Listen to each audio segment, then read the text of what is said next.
Good morning. My name is Lee Yokel, and I am with the Mobile Bay National Estuary Program. And right now, I'm kind of at a loss for words, and this is the reason. You can see this is the front page of the Mobile Register, just out this morning. And we really have a lot of well wishes and thoughts for our friends and family and coworkers in Louisiana and Texas right now. We've had a little bit of excitement ourselves in this area of the country, and her name was Hurricane Katrina. And so we've had a change of venue. For those of you that thought you were coming in for Martian invaders, well, we are now talking about storms and weather and their impact on the environment. So I really need your help because we're flying by the seat of our pants, so to speak, and we're cramped in this little room when we wanted to be outside. So I want you to start writing your questions now. Go ahead and ask your questions about weather, ask your questions about animals, about the marine environment, and about coastal erosion. And we'll see if we can't get to some of those today. I want to start out and orient you to where we are. We are way up here in Mobile, Alabama. And this morning, very, very early, I got a call from the man driving our satellite truck who was trying to get to this island, Dauphin Island, Alabama. And this little teeny tiny road that crosses the island right here had flooded, and he couldn't make it across. So we very quickly called everyone and brought them here to our office in Mobile.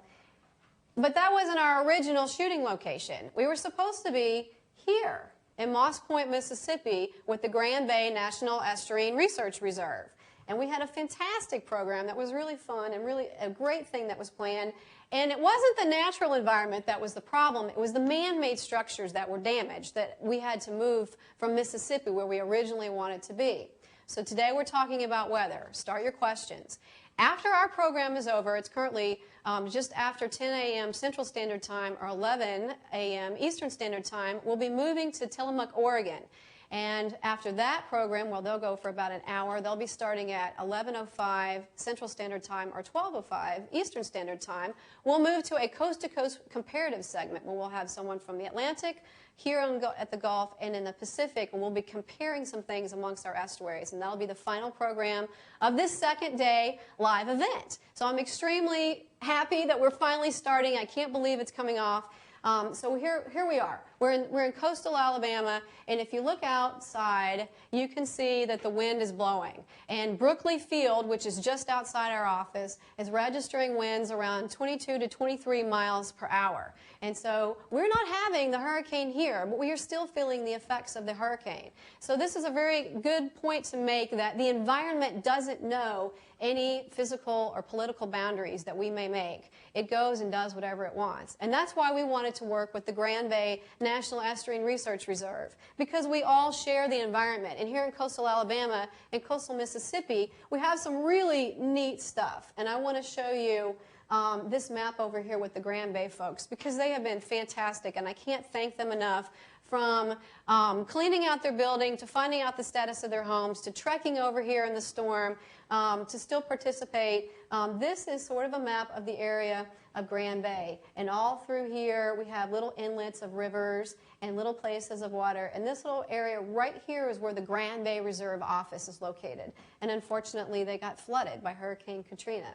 We have beautiful salt marshes over there. They have these fantastic salt pans. And it's just extensive, and it all comes all through into Alabama, and we share this fantastic environment. And I already even have a question that came in, and I believe it was from Monroe Elementary School in Santa Ana, California. How do you know if an estuary is healthy? What makes your estuary unique to other estuaries? And so one of those things was the fact that Grand Bay has this extensive salt marsh that's actually a refuge, and they have these really neat salt pans, and they have a very unique system of how the water filters in and out of this area. And then, of course, we have here our Mobile Bay, and we have one neat little barrier island out here, Dauphin Island, which we find very special. And so these are some of the things that are important to us.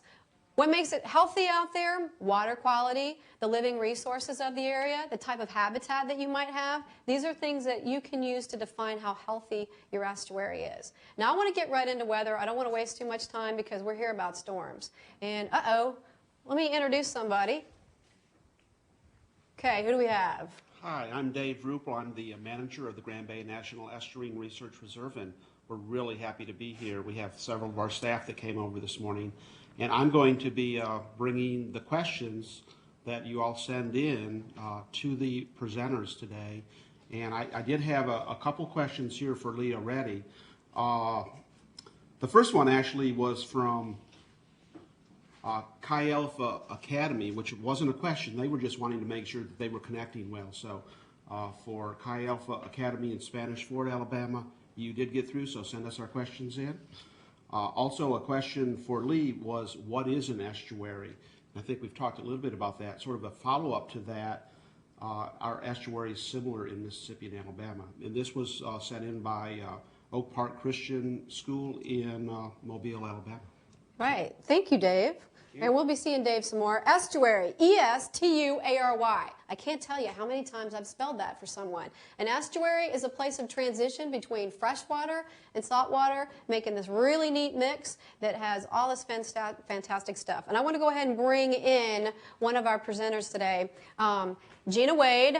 And Gina works for the Coastal Weather Research Center out at the University of South Alabama. And she is here with us in between making forecasts for Hurricane Katrina. And so I'm really excited that she was able to be here. Oh, I said Katrina. It's Rita.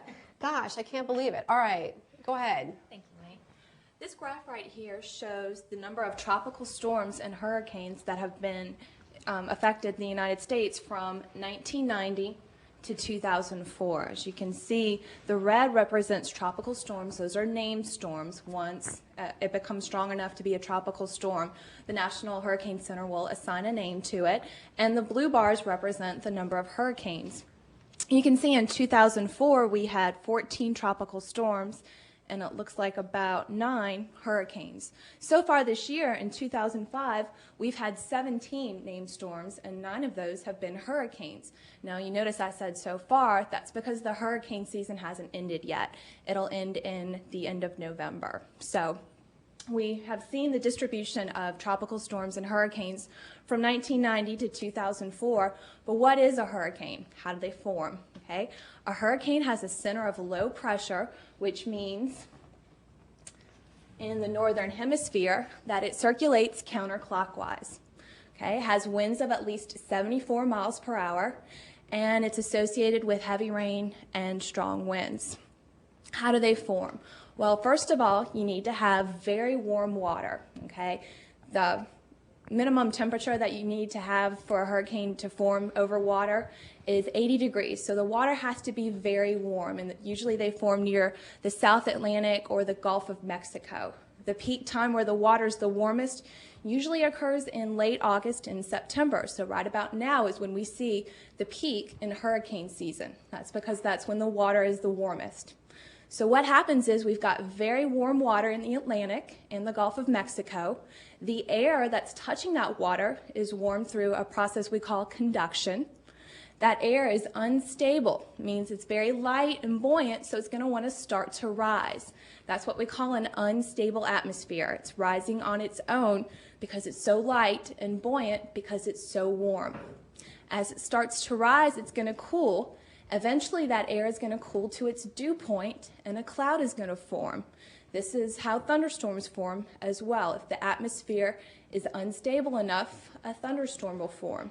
So if we get a group or a cluster of thunderstorms that form over the South Atlantic or say the Gulf of Mexico over very warm water, then that helps to form a hurricane. Another thing we also need is what's called the Coriolis force or the Coriolis effect. This is an apparent force that causes moving objects to spin. In the northern hemisphere, the Coriolis force causes objects to spin to the right of their path of motion. So that's why hurricanes in the northern hemisphere circulate counterclockwise. It's just the opposite in the southern hemisphere. They'll circulate clockwise. But we're concerned with the northern hemisphere because that's where we live and that's what affects us the most. So we've got this counterclockwise spin to the storm. And again, in order for it to be classified as a hurricane, it has to have winds of at least 74 miles per hour. Now, hurricanes, you guys have heard all about it in the news. We've heard Hurricane Katrina and now Hurricane Rita.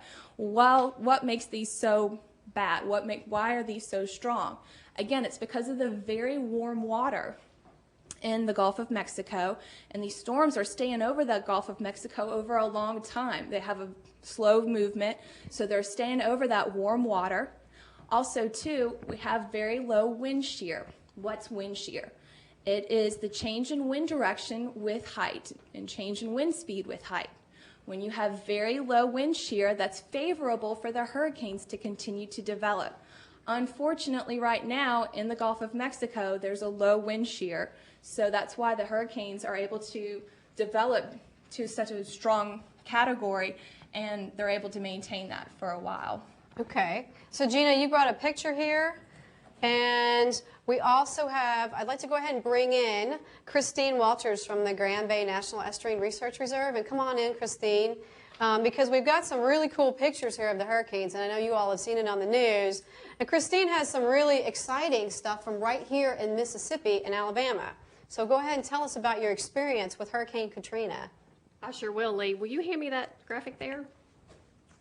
Okay. Thank you. I'm going to go ahead and orient you just a little bit more to our individual reserve. Lee pointed out a few things. These dots here were water quality stations. We have 4 on the reserve. All 4 of those are intact, so we were able to retrieve that data. This was our weather station before Katrina. We had approximately an 18-foot surge that came into our property. It picked this station up, flipped it over, and it floated across this marsh area here and actually ended upside down there. And so this is it. This is a picture of the weather station Wow. prior to the storm. This is what it looks like now, and this is where we actually retrieved it. So Christine told me she was going to find this weather station, and I didn't believe it. And they got out in a boat and actually, you went looking for it. I mean, there was no GPS, no signal, no anything. You found the station just by sight. So that's pretty neat. And then what'd you do with it? We did actually find the physical station. We recovered the black box from within the control panel, which had our data. At that point, we had gone as far as we could. The corrosion had caused problems to the storage module, so we'd like to thank Campbell Scientific in Logan, Utah for actually taking that storage module for us. In a rush, they were able to retrieve that data in basically 24 hours and turn it around and get it back to us. So we'd like to thank them for that. We have seen the data. Unfortunately, it didn't last very long. So we've got some, is this the one you want or you want this one? This one's good. Okay. Thank you. As Gina told us, one of the biggest things about hurricanes is the storm surge.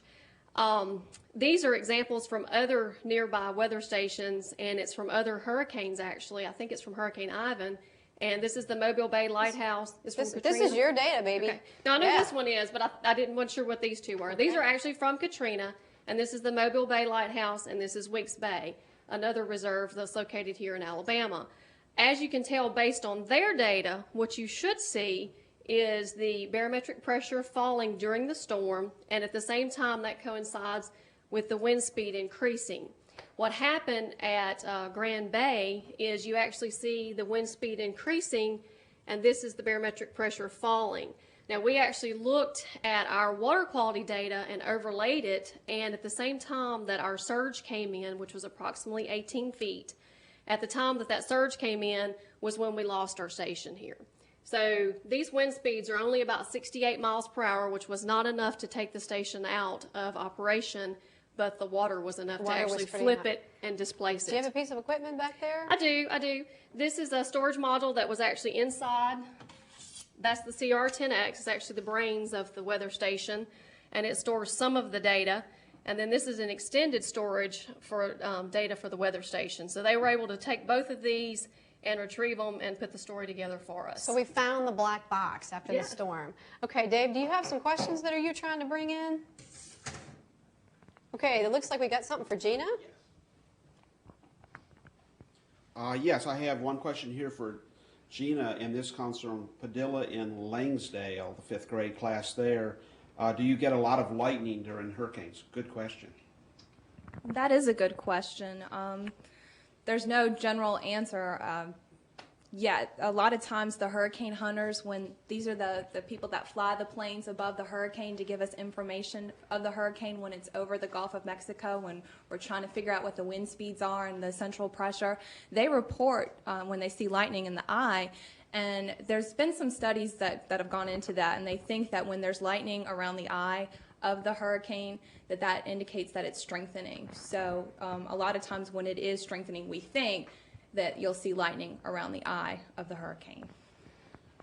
Okay, thank you. I did have one for Christine as well. What are the future plans for the weather and water monitoring stations at Grand Bay? The water quality monitoring actually has never stopped. We did not lose those pilings. The weather station, unfortunately, is going to have to be rebuilt. We have already spoken with a contractor who's willing to kind of push us above some of his other clients and get to that as soon as possible. So we hope to be up and running very quickly.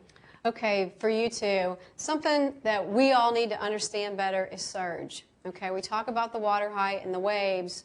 Tell us about surge.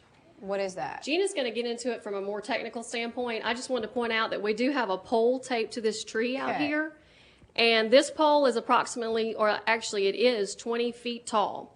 So I don't know if the cameraman's going to be able to show you the very top of that pole, but that's approximately the surge that we experienced in this area. The PVC pipe, and that's the water that came into the Grand Bay Reserve. And Yes, Grand it is. Bay, it only takes about 30 minutes to drive from here in Mobile to Moss Point, Mississippi. So it was really close, the severity of the storm there. So, yeah. Gina's going to give you more of the Surge. technical aspects of it.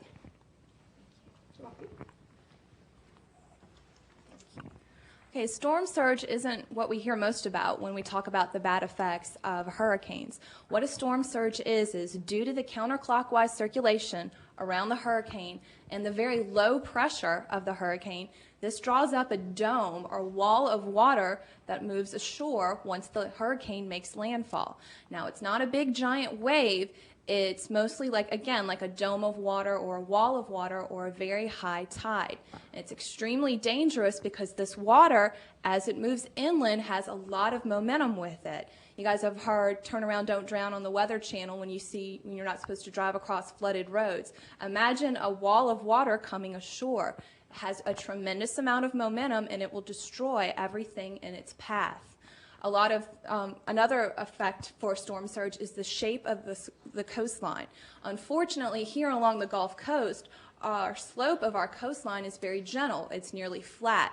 So as that storm surge begins to come ashore, there's no natural barrier to help to break it down and to lessen its effects. So it just moves onshore and unfortunately destroys houses and buildings all in its path, to where the only thing left really is their foundation. That's the only way you can tell that there was a house there or there was a building there. You can just see the foundation and sometimes the steps. It's very devastating. And again, unfortunately, it's not talked about very much. It's not talked about on forecasts or things like that. This is the storm surge from Katrina. There's been some preliminary data coming from how high the storm surge was. Again, these are just preliminary. They have not had enough time to go and do some field method works to figure out how high the storm surge was. Going from east to west in Mississippi, in Pascagoula, they think that the storm surge for Katrina was about 18 feet. In Ocean Springs, Mississippi, about 20 feet. Biloxi, 21. Gulfport, 23 feet. Long Beach, Pass Christian, 26 feet. Bay St. Louis, 28 feet. And finally, Waveland, they think the storm surge was about 32 feet. Now, that's a 32-foot high wall of water coming ashore. All of the buildings in Waveland have had some sort of damage. The town has just been, unfortunately, pretty much wiped off the map. The only map that has survived in Waveland has been one map of the city. So unfortunately, the maps that say where the electrical lines are buried or where the gas lines are, those have been destroyed as well. So storm surge will destroy houses and buildings, but it has like a domino effect in its destruction. And right here we even have a picture of Biloxi, Mississippi, and this is before, and this is the lighthouse there in the middle of the picture, and this is after Hurricane Katrina, and you can see all the devastation that occurred around that. Now, one of the things that's associated with surges I want to talk about is the pressure. As the pressure drops, that allows the water to rise because the atmosphere isn't forcing the water down into its basin. And that's another thing that allows these big surges of water to come in. It's like when you suck on a straw. As you suck in on the straw, it draws up liquid. It's the same thing with the eye of the hurricane. To put it very simply, as your pressure lowers, the surge will increase. Come on in. We got a question. How are we doing? We're doing pretty good on time. This question's for Jenna, but for Gina, I'm sorry. For Gina, before I ask that question, I wanted to relate a little bit of personal information actually from the Mississippi coast relating to storm surge on the back bay of Biloxi, near Biloxi, Mississippi, and D'Iberville, Mississippi. I know of homes that were actually flooded with water that were at an elevation of 35 feet. Wow. So that's well above the 21-foot tidal surge that was estimated for over there. Of course, you have waves on top of that. Yes, so, exactly. And I was really just shocked to hear and see all the homes that were flooded. Okay. But the question we have is, how do wetlands help protect against storm surge? And this came from Madeira Beach Middle School in Madeira Beach. I think we're going to talk about that a little bit later in the program, so you all hold on tight to that question because that's a really important question we're going to address a little bit later. So I want to say thank you to you guys, and I would like to bring in Adam St. Laurent. Is he out there? And I'd also like for Marion and Katie to come on in and join us. Okay? All right.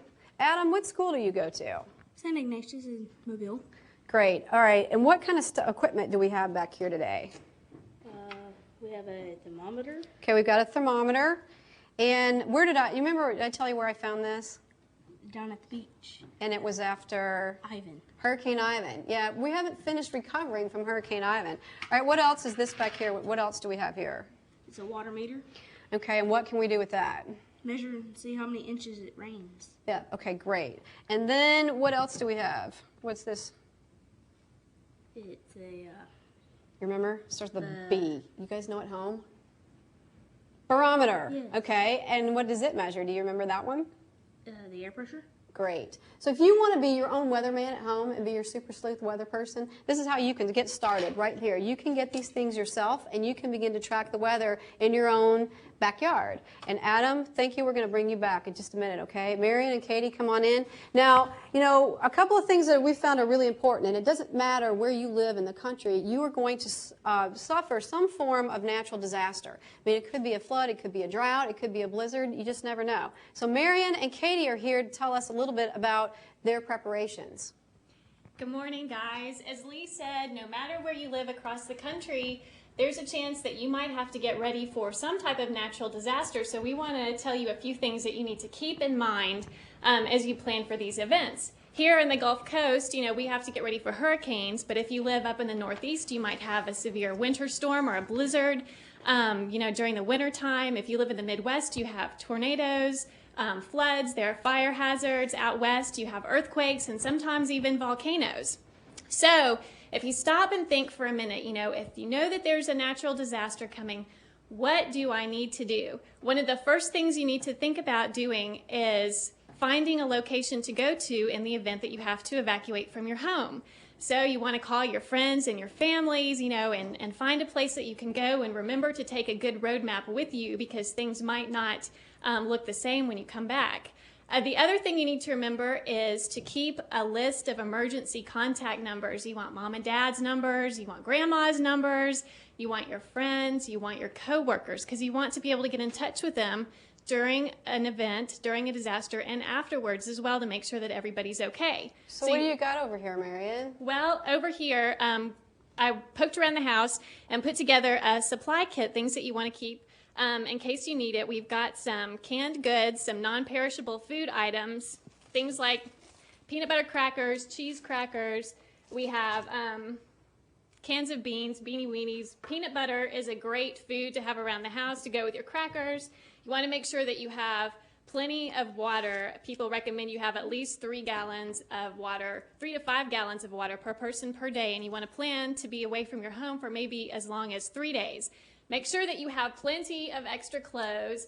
I just have one extra set with me, but if you're gone for a couple of days, you know, make sure that you have some of your favorite clothing items. What's that paper you've got there? That looks pretty important for parents and teachers. It is. All the adults in the audience, you need to make sure that if you leave your home, you have a copy of your insurance policy with you, renter's insurance, any type of information, your insurance claim adjuster's name and phone number with you. You need to review these documents before a disaster and make sure that your home and your property is adequately covered. You need to make sure that you've got a first aid kit with you. You need to make sure that you've gotten all of your prescribed medications with you. What's this? If you have pets, you need to make sure that you're taking care of them. You need to make sure that you have food for them, or if you're going to put them in a shelter, you need to have those plans made in advance. This I brought along. It's a NOAA weather radio. You need to make sure you have a battery-operated radio. This one actually winds up. It has, you know, a flashing light on it so that it can serve as a spotlight in the dark, or that you can contact people in the case of an emergency. And Katie over here has put together a special disaster supply kit for teenagers. So let me let her tell you about it. Okay, Katie, where are you from? Long Beach, Mississippi. Okay, and what did you see when you got home? A bunch of mess. There mess. was just distraction everywhere. And what's like the biggest thing that has like impacted you since everything's been happening? Well, most of my friends live south of the tracks, so we're all scattered around the United States, so I don't get to see them very often. Have you gone to school yet? We start October 3rd. October 3rd. Okay, so what do you have in your special kit for teens? Well, what I found out was important to bring were cell phones, bring car chargers because the power goes out, and that's the only way to keep it charged, and that's important.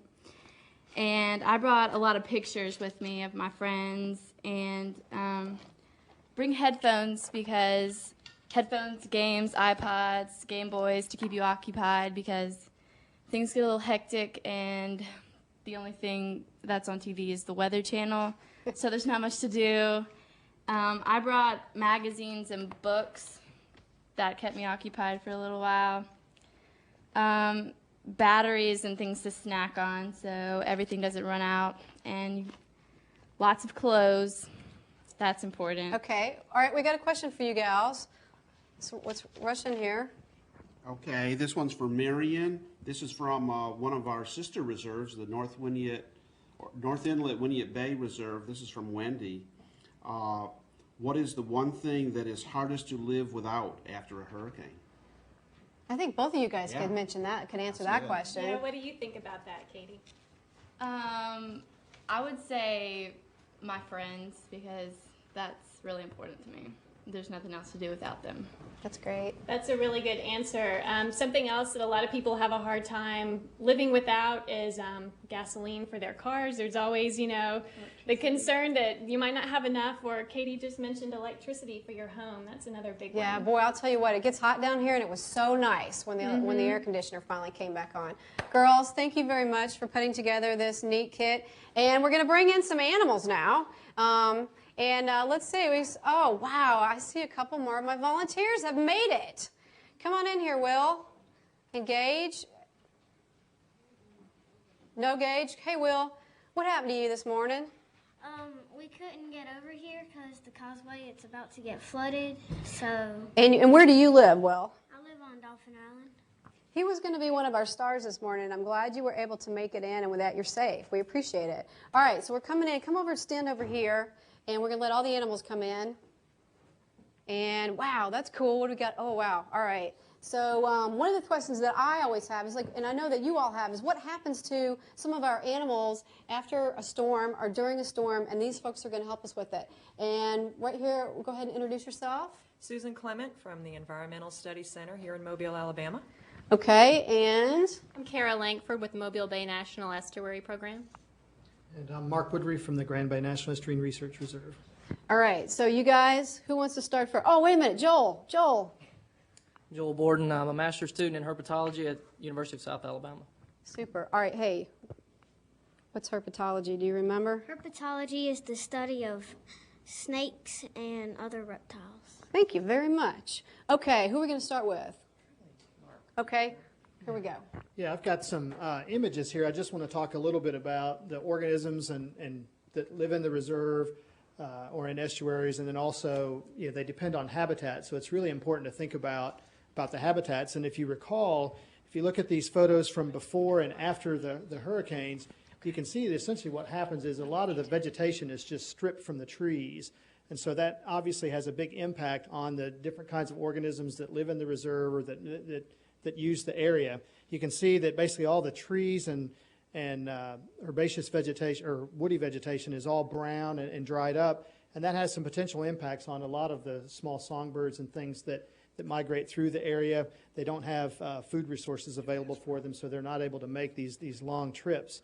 But you can also see that a lot of the marsh vegetation actually looks okay, and it's because the storm surge was so high that there wasn't a lot of churning. So a lot of the marsh grasses and stuff are okay. That doesn't mean that the organisms that use those marshes weren't impacted by the water, but it does mean that their habitat is there. And Joel will talk a little bit more about how animals get pushed up out of the marsh and up into some of the wooded areas. Okay. So, all right, who's next? All right, do you want me to hold that for you? I guess I got it. Adam, you want to help? All right. Well, this, I'm going to kind of talk about, okay, I guess she doesn't want help. I'm going to kind of talk about the effects that we saw. We run a wildlife rehabilitation program at the Environmental Center along with doing educational programs. And I'm going to kind of talk about the effects that I saw, the actual effects that I saw on the wildlife, that were affected by Katrina. What I have here is a pelican. Now, she was not, we did not get her. You need to calm down, Goody.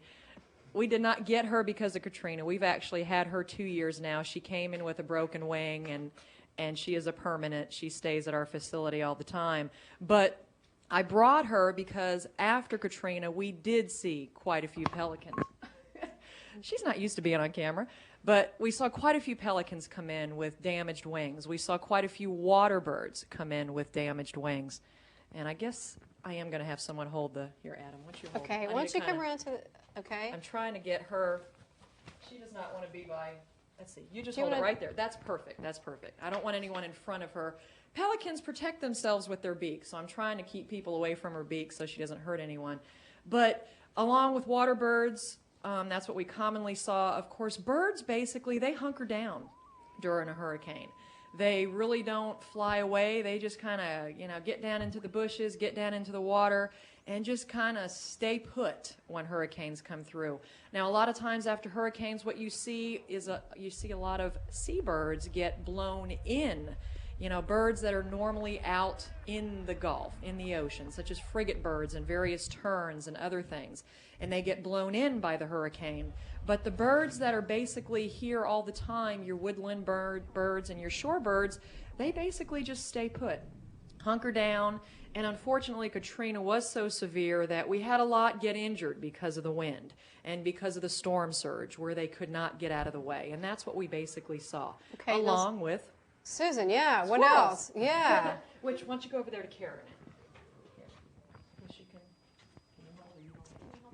These are just two baby gray squirrels. One is hiding right now under her blanket. But these were blown from their nest after Hurricane Katrina, and I just rescued them from my backyard and have been feeding them goat's milk and some nuts ever since. And I think one is 9 weeks old and one is 10 weeks old, and as soon as they're ready, we're going to return them to the wild. Okay, that's great. Let's have some questions, I think. And tell you what, Adam, you slip on out. You slip behind me. We'll let Mr. Dave come in. And then we'll go to Joel, and we'll have Will help us there at that time. You want to set them down and try and feed them while we're asking questions? If they want to be fed. Okay.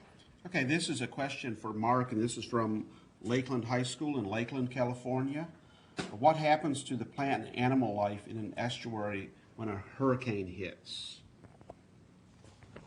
Well, again, as you can see from the pictures, a lot of the vegetation sort of turns brown and appears to die back, but in fact, some of these trees and things are actually already starting to leaf back out. So we're not really having, the trees aren't dead, they look down and dead and decaying, but they're actually doing okay.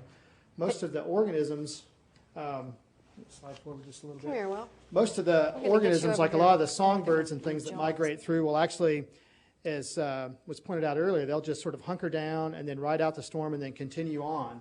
So it seems that, you know, things get pushed around a little bit by the water, but they do seem to stay pretty much in that area. Okay, so they sort of go dormant, but then they kind of have a rejuvenation period after that. Another quick question. We've had several with the same question here. The honors class and a class from Port Huron, Michigan.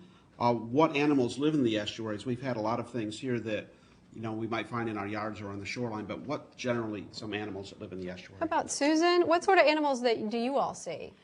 Basically, you know, a lot of the water birds like terns and various seagulls, pelicans, herons, egrets, a lot of the shorebirds. I said terns. You have we have raccoons, we have possum, birds. we have deer. We even have some wild pigs that are exotic that live in our delta. Yeah, Joel can talk some about All right. Let's bring Joel in, and Will's going to be his assistant. Do you want to stay in with the bird, or you? I can. You want me to pull her out? Yeah. Get her out of the way. All right. Give her a break. All right. Thank you for the squirrel, Kara. All right, you guys, come on in. Mark, you can go ahead and hang out with us. And Actually, that's a good lead-in to Joel talking about reptiles. We have a question from Cracker Trail Elementary in Sebring, Florida. What types of reptiles, if any, live in the estuary? So if you could fit that into your response, I'm sure they'd appreciate that. And Will actually just got a reptile, too, at home. All right, I'll just hold these. I brought a couple of examples of reptiles. There are also amphibians that we have in the estuary and the delta itself. The two that I have, first of all, this is a 1 to 2 year old Alabama red-bellied turtle. It's also our state reptile. It is endangered, federally protected, and it only occurs in the Mobile Delta. I respond to a lot of the questions that are going on of what we have, what kind of organisms, what kind of reptiles and amphibians we have in the Delta, and where they go when hurricanes or when large storms may come up this way into the Gulf is much like the birds. They don't go very far at all. The turtles, the aquatic turtles, will bury up in mud. They'll go into deeper channels or back into the Cypress Tupelo gum swamps, and they'll just sort of hang out there until everything's blown over. Some of the other reptiles that we have, and this is a ribbon snake. If you can see why they're called ribbon snakes, they're very thin, long snakes. This is our most dominant snake species that we have in the delta, the Mobile-Tensaw Delta. And these guys don't burrow. They forage along the surface of the ground, and they also climb trees. So they can't really escape the wind and the water so much. And what they'll do is find a hollow in a tree, or they'll climb up into the highest point of a tree and wrap themselves around it and just basically hang on for dear life. Okay, I got a question for Will. Can you tell us what kind of food these things eat? I think they probably eat maybe some crickets and all the stuff that they can find in marsh, or maybe even anything they can find. Sounds good. The snake itself will eat just about anything. The ribbon snakes eat fish, tadpoles, other frogs. They'll eat insects, other snakes, lizards, pretty much anything they can catch. Contrarily, the Alabama red-bellied turtle is a vegetarian. It eats all of our lovely invasive plants that we have, water hyacinth, hydrilla, Eurasian milfoil. They love the stuff. And That's as a good adults, we have a species that will eat and enjoy the habitat, for one, that these plants create, and the food source that they can get from them. Okay, so do we have a question there, Dave? Yes, this is a good one for Joel as well. This is from King Drew Magnet High School in Los Angeles, California.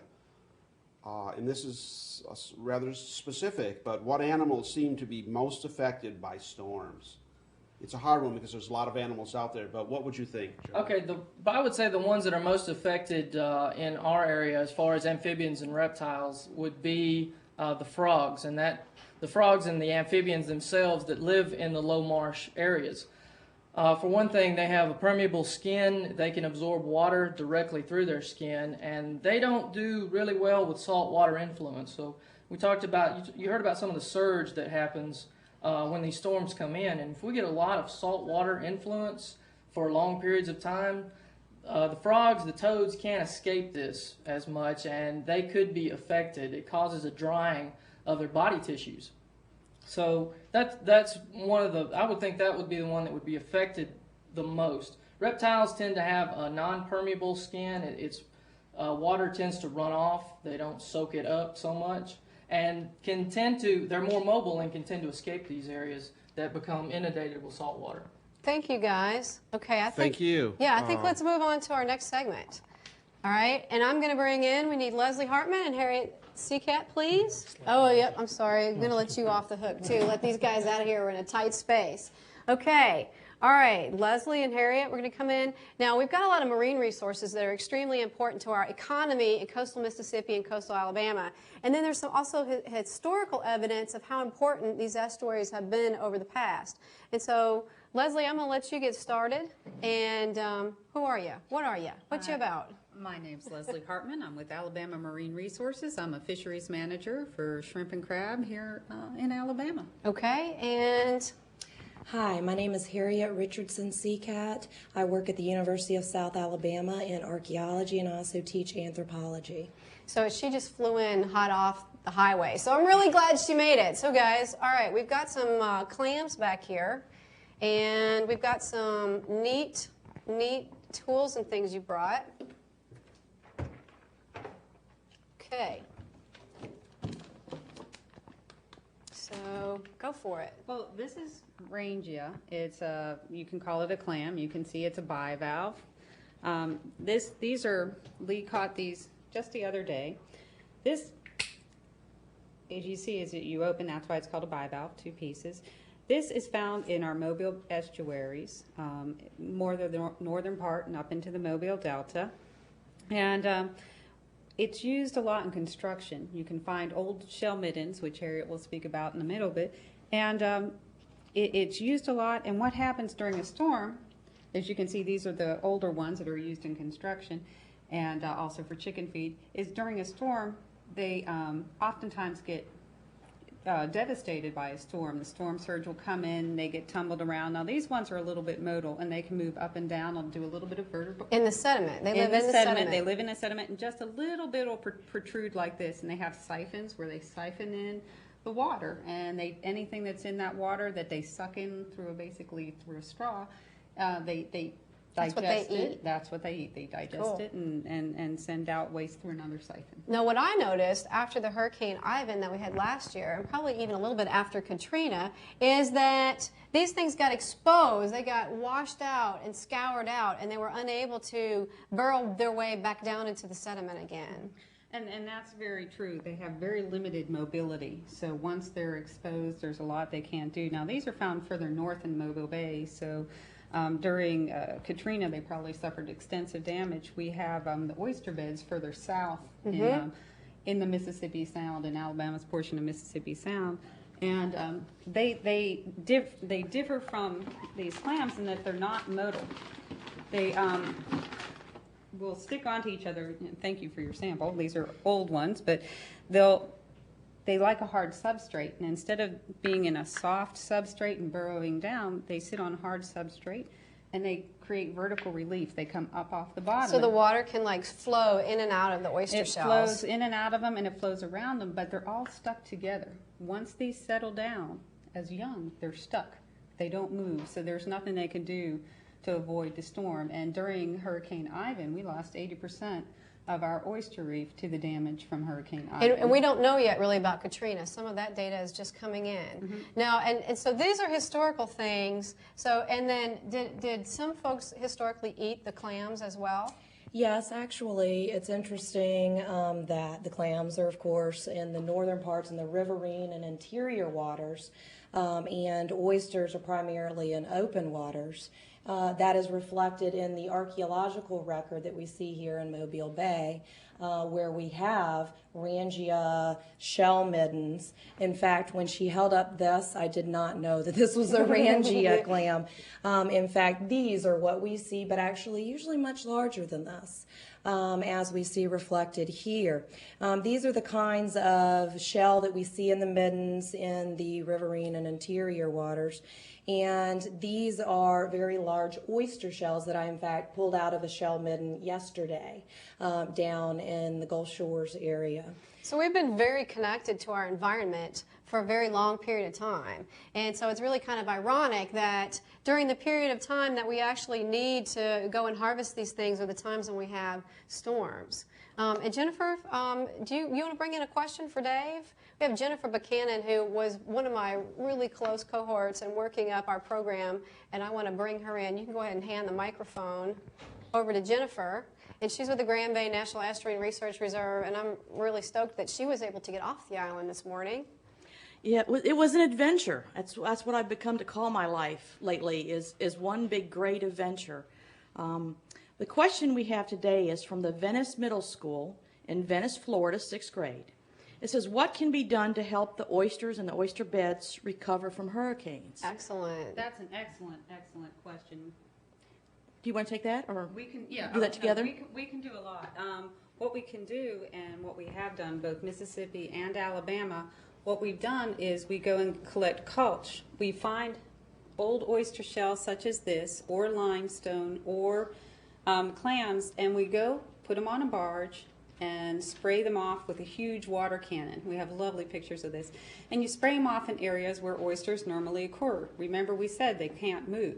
So we pick a good spot and just dump them down in the right area. A little bit less dumping, but we spray them off. You don't want to kill them. We spray it off, and then what the oysters, as their larvae, they come in and they'll sit down on that hard substrate, whether it's limestone, whether it's a clam, whether it's a boom box. We have a boom box that, unfortunately, the hurricane got, that was covered in oyster shells that somebody had lost off their boat.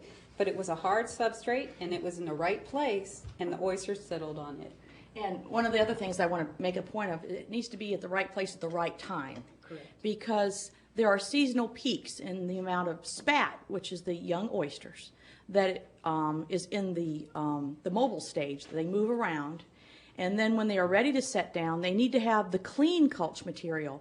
So right now we have a lot of debris that's washed out on top of our oyster reefs. And so we might have to go and put the new reef material on top of the old damaged reefs so that we do give them clean material and the oysters will successfully set down. Okay, we have another question back here. Harriet, I believe. All right. Oh, the question is from St. Joseph the Worker School in Berkeley. It says, were many archaeological sites destroyed by Katrina? Oh, Well, excellent. actually, we aren't sure yet how many archaeological sites were impacted by Katrina. I do know that FEMA has hired some 15 to 20 archaeologists and architectural historians to look into that problem. Certainly, we're going to see a lot of historical homes in the New Orleans area going to have to be condemned from this. We've lost so many things along the Mississippi coast, a lot of historical homes, like Jefferson Davis's home was completely destroyed during that. And a lot of the information is just coming in from marine resources to habitat to historical issues. They're still out making those assessments right now. So we really don't know the final impact yet. Excuse me, we have one more question, and then we're going to bring in our last segment. Pardon me. This actually would be a good question for Leslie. How are fish affected by hurricanes? That is a good question for Leslie.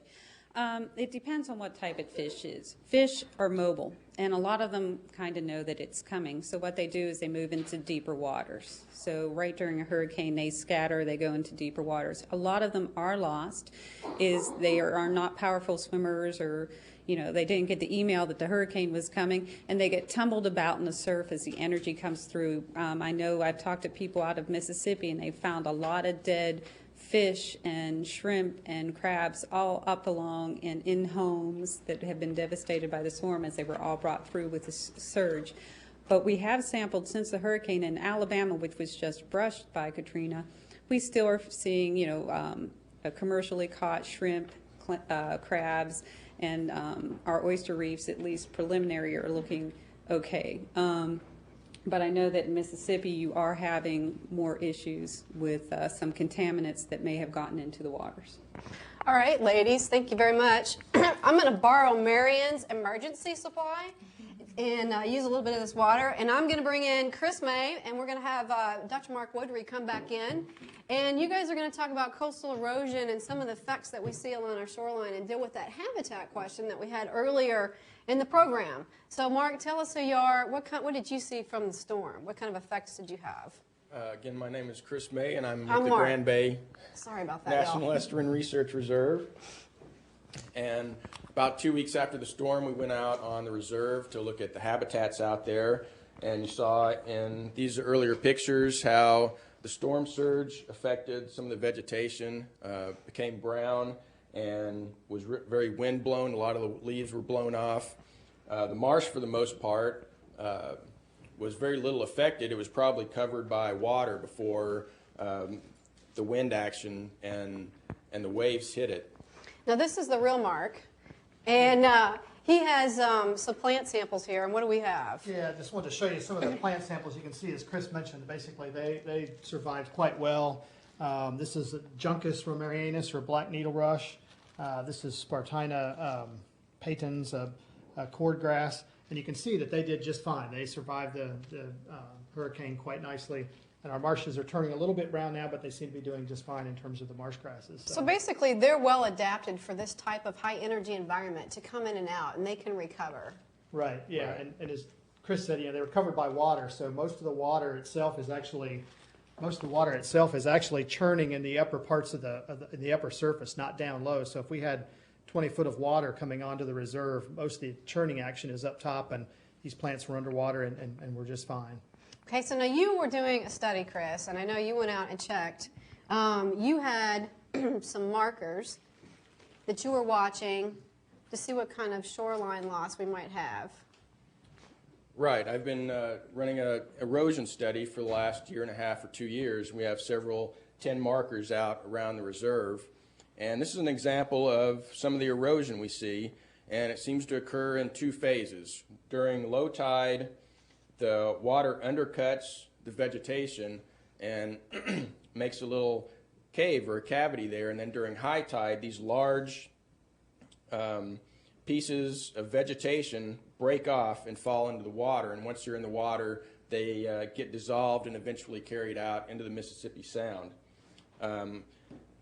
Like I said, I've been doing this for about a year and a half, and we have about 3 meters per year eroding from this outward bank here along the Grand Batures, which are the most exposed site on the reserve. That's eroding at a rate about 6 meters a year. Up in some of the bayous that are more protected, those are eroding maybe just 6 or 7 centimeters a year. So you can see there's a big difference as more protected areas landward of the heavy wave action. Okay, I'd like to show another form of coastal erosion, and on this picture right here, and I'd like to focus on this side over here. And I keep talking about Dauphin Island, Alabama, that we tried to be on today. And the west end of the island is a very thin strip of barrier island. And this is in 2001, this top picture, and we can see all these houses. There's some vegetation, and we can see the beaches on either side. This picture was taken after Hurricane Ivan last year, and we can see that there's been some more deposition occurring on this side, which is actually the bay side. And then this is absolutely incredible. This is Hurricane Katrina, moving all of this material here, washing it over and depositing it on the backside of the island. That's what barrier islands do. They slowly roll themselves over. And so we see it as erosion because all of this side of the beach, people are losing their homes and their houses. But on the backside, these guys are gaining property and they're accreting materials. And so it's really a rather intriguing thing that we're going to have to deal with when we look at the movement and deposition of sand.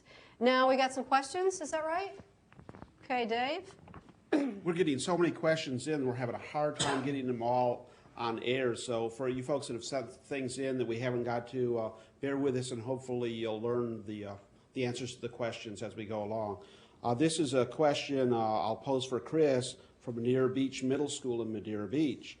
How do wetlands help protect against storm surge? Wetlands protect against storm surge in several ways. The first way, when storm waves approach from the open ocean, these bays are very shallow. There's less water available to propagate the waves as they move landward. So it steals some of that water, which reduces the speed and the height of the waves. And the second facet of wetlands that reduce storm surge is there's seagrass beds and oyster beds and these marsh grasses. And as the water hits those, it reduces the velocity. Just think about pushing a little toy car across your linoleum floor in your kitchen. You push it, it goes all the way across the room. But if you go outside in the grass and push it, it doesn't go very far because it has all the resistance of that grass. So that's one way that the wetlands help to reduce the storm surge. Great, Chris, thanks. One here for Mark from King Drew School in Los Angeles. Do hurricanes stop you from doing research, or does it give you more things to research? Well, hurricanes are sort of a double-edged sword, I guess. They do stop us, at least temporarily, from getting out onto the water. There are lots of human safety issues and other things that we need to be concerned about. But we do maintain most of our monitoring programs, as Christine Walters talked about earlier. You know, we're continuing to monitor water quality. We're trying to get our weather station back up. You know, Chris has been out monitoring a lot of the erosion activities. We've been out doing bird counts and some other general surveys. So it does impact us, at least in the short term, but in the long term, we keep our research activities going. And as with most things, it generates more questions as we collect more data. It generates more questions. So it definitely gives us more to think about. Great. Thanks, Mark.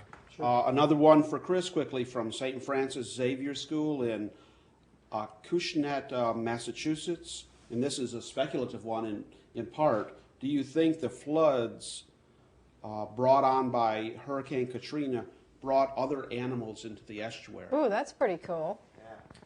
I'm sure without a doubt they did. The animals get caught up in the waves that are being brought from deeper waters, and also just the winds. Insects get caught up in those high winds and can't escape them, so they definitely got brought in some additional species that we don't normally find in the area.